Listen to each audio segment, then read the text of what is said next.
Damian Lillard has ended up in the eye of the storm in recent weeks. The trade request has shaken the Portland Trail Blazers franchise and the entire world of American basketball. Lillard is one of the NBA's most beloved players, one of the few high-level ballers of his generation who became very loyal to a team, probably together with Stephen Curry.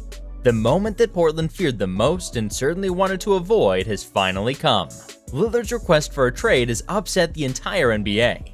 But this is no real shock actually. The imminent divorce between Lillard and Portland led us to a reflection. Did Damian Lillard waste his career in Portland? Why didn't anyone want to make him win? To answer all of these questions, we have to go back to even before Lillard landed in Portland. Back in 2006, the Portland Trail Blazers managed to draft LaMarcus Aldridge and Brandon Roy. Together with Zach Randolph, they began to set up an interesting team, which could return to the playoffs and become a real contender. And subsequently, despite Randolph leaving Portland, 2 years later they managed to make the playoffs. Brandon Roy was an excellent shooter, sometimes resembling the future Damian Lillard, and together with Aldridge became one of the best duos in the NBA. Despite this, Portland was eliminated in the 2009, 2010, 2011 NBA playoffs, and it was always in the first round. Portland had not been able to put a balanced roster on the plate.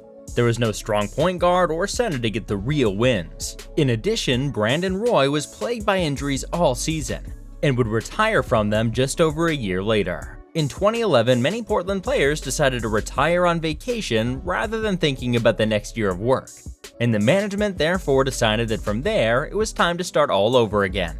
But at the time, they didn't know that they would get the same results. In the summer of 2012, Portland drafted Damian Lillard with the 6th overall pick. The 22-year-old could only count on the help of power forward LaMarcus Aldridge at the time. The Blazers improved their record at the end of the season, but did not qualify for the playoffs. While Lillard was named Rookie of the Year and finished with an average of 19 points per game, playing all 82 games. The following year, they qualified for the playoffs, and Lillard improved his game and stats.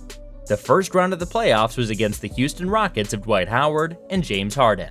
Portland led the series 3-2 in the first round, but the Rockets had the game in their hands, but with less than a second left, Lillard made a sensational play, and by strength won the series in Portland, nailing a huge three at the buzzer, already becoming the idol of the city. In the second round, they met the San Antonio Spurs, and Portland wasn't prepared enough, so they were defeated in 5 games. Shooter CJ McCollum was signed in the summer of 2014. Lillard showed great performances, but the Blazers, despite an excellent regular season, in the playoffs they got out in the first round by the Memphis Grizzlies. Portland squandered a prime opportunity that year and faced an off-season of uncertainty. 7 free agents, including LaMarcus Aldridge, who decided to sign for the San Antonio Spurs. Wesley Matthews was also traded.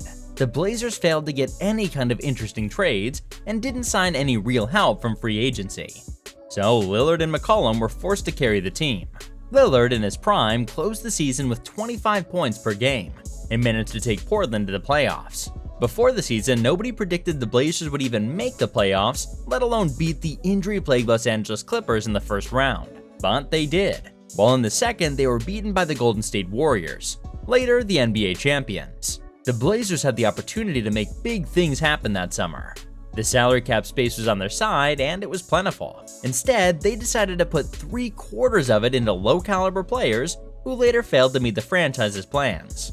For example, center Myers Leonard was handed 4 years and $41 million after playing scattered minutes over the previous 4 seasons. His career highlight came during the 2019 Western Conference Finals when he started and starred for the Blazers. He'd be traded in 2019. Allen Crabbe was crowned a foundational player, 4 years and $75 million, and the list goes on with others. Evan Turner was signed that summer and was arguably the more maligned signing at the time. He was a veteran with great style off the court, but turnovers and poor shooting defined much of his time in Portland. Later, Turner will be traded to Atlanta in 2019.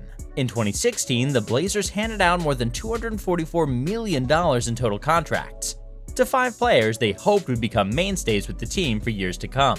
In fact, the Blazers struggled in the 2016-17 season, finishing 8th in the Western Conference, narrowly managing to qualify for the playoffs, thanks above all to the efforts of Lillard, who averaged 27 points per game, finishing as 6th best in the league. Going into the first round of the playoffs against Golden State, Lillard averaged nearly 28 points, McCollum 22, but they were defeated in 4 quick games by the Warriors. The team was solid, even if Portland needed something big at the time, but there was no significant change in the offseason. With Portland hoping for duo Lillard-McCollum, they headed back into the 2017-18 season against a much tougher Western Conference. The Oklahoma City Thunder added Paul George, the Minnesota Timberwolves added Jimmy Butler, and the Houston Rockets added Chris Paul. The Blazers ranked 25th in opponent points scored in the 2016-17 regular season, allowing 108 points per game. But a non-significant move was made in the defensive core. Lillard in the regular season again scored 27 points per game, but Portland in the playoffs was swept away by the New Orleans Pelicans, again 4-0. The loss left the organization with a lot of questions to answer in the summer. For much of it, for the first time, Damian Lillard had to fight rumors that he was on the trading block. Meanwhile, due to their salary cap situation, the team failed to bring in a big-name player to aid Lillard and McCollum. Dame was entering the 2019 season as a 28-year-old, and questions started to catch on. Was he in the mid of his prime? Or have we already witnessed his best basketball? Despite the market negotiations that didn't make the Blazers fans jump for joy and the doubts about the next season, the Blazers found themselves in the playoffs, pushed by the usual Lillard and the precious help of CJ McCollum. In the first round against the Oklahoma City Thunder of Westbrook and Paul George, Lillard exploded, 33 points per game in a memorable performance in Game 5, leading the series 3-1. Lillard scored 50 points and a 3-point shot at the end, giving one of the franchise highlights of all time, just as he did years earlier against the Houston Rockets. Together with McCollum, they managed to win the second round against the Denver Nuggets, but in the conference finals they met the Golden State Warriors, who displayed superior defensive and offensive prowess, and were swept 4-0, blurring the NBA Finals dream. Damian Lillard won the 2018-19 J. Walter Kennedy Citizenship Award, a tribute to his service and dedication to the community. The 2019-2020 season begins on the wrong foot. The Portland management fails again to put a competitive team on the plate that can bring success to Lillard and the team. They finish the regular season in 8th place and qualify for the playoffs, however being defeated immediately by the Los Angeles Lakers.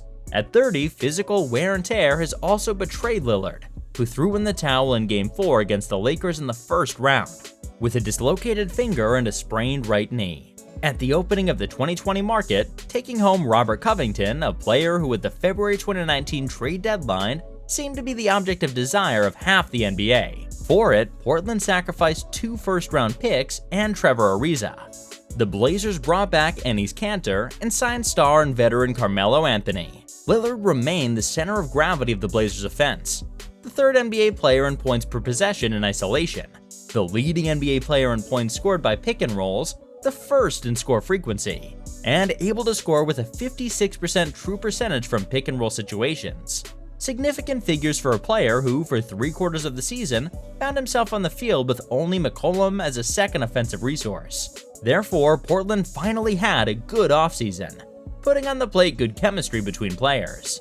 But in 2021, they finished 6th in the Western Conference, and for the umpteenth time were swept away again. This time by the Denver Nuggets in the first round. Lillard scored 28.8 points per game, but the Trailblazers have had a top 5 offense in each of the last 3 seasons. It's the other end of the court where they've run into some issues. Opponents scored at a rate of 115 points per 100 possessions against the Trailblazers, ranking them 29th in the league in defensive efficiency. The core of the Trailblazers remained the same as last season. Portland did make some additions to its second unit in the 2021 offseason, the most notable being Larry Nance Jr., but Nance alone might not be enough to turn the Trailblazers around defensively. Early in the offseason, Lillard planned on requesting a trade. Lillard later denied that report, but he did make it clear that he expected more from everyone in the franchise moving forward. They finished a 2021-2022 season unlike any other in franchise history. Portland went through a cycle of hopeful signings, organizational unrest, trades, and ultimately a race for the 2022 NBA lottery. Lillard played only 29 games, was struck with injuries, and Portland finished 13th in the Western Conference and obviously did not qualify for the playoffs. Lillard had an off year, and Portland did not answer the requests of a player whose hope since the beginning. Portland in 2022 traded McCollum to New Orleans, leaving Lillard on his own. Despite rumors, the Blazers did not trade him in the offseason. Instead, they retooled the supporting cast, acquiring Jerami Grant, Gary Payton II, and Shaedon Sharpe, trying to contend in the Western Conference. But it looks like it's not what Lillard wanted. Portland finished the 2022-23 season again at 13th, as one of the worst teams in the NBA. Also this last season, on an individual level, Lillard was great. He maintained averages of 32 points, 4 rebounds, and 7 assists per game, also recording a historic 71-point performance against the Houston Rockets. It seemed clear that, despite offers to trade Dame, he wanted to stay in Portland forever. The front office, however, forced him to want to leave. They've not been able to build something that could come close to a real contender over the years. Lillard at 33 still doesn't seem to be clear whether he wasted a career by staying in Portland. All these years on a team, becoming the icon, the symbol, without being satisfied by a franchise that's moved with mistakes and sometimes bad luck. Although Lillard wanted mature players alongside him, the choice of the front office was to return to focus on young people. Portland actually never managed to sign a free agent of note during the Lillard era. The fact remains that the property has never deigned to spend properly. After CJ's departure, Portland has not improved offensively. In 2022, Portland traded Norman Powell for Eric Bledsoe, Justice Winslow, Keon Johnson, and a 2025 second-round pick. In short, all assets that would never have allowed Lillard to compete properly. Many trades, many wrong choices that have condemned the team to always remain far from big success. And now, Lillard's departure could serve to wake up the front office and ownership. In 2012, the future for Lillard looked bright. After the bad credit ends of Greg Oden and Brandon Roy, Lillard seemed on his way for an era of success. But it didn't quite go like this. There was success. Portland managed to get up, Lillard became a superstar, but it never achieved something great. And we can't even talk about the runners-up. If it wasn't for Lillard, Portland would probably have been out of the spotlight for years. In the 2023 offseason, Lillard wants a trade, this time for real. But the whole NBA seems opposed to it, in the shadows of the Chris Paul failed trade in 2011. One of the problems for him right now is being able to stay in his best shape. Despite the advancing of his age and the appearance of injuries, it seems that he can still give a lot to the NBA, even if it's necessary to realize that the talent of one of the best guards of our time has been completely wasted.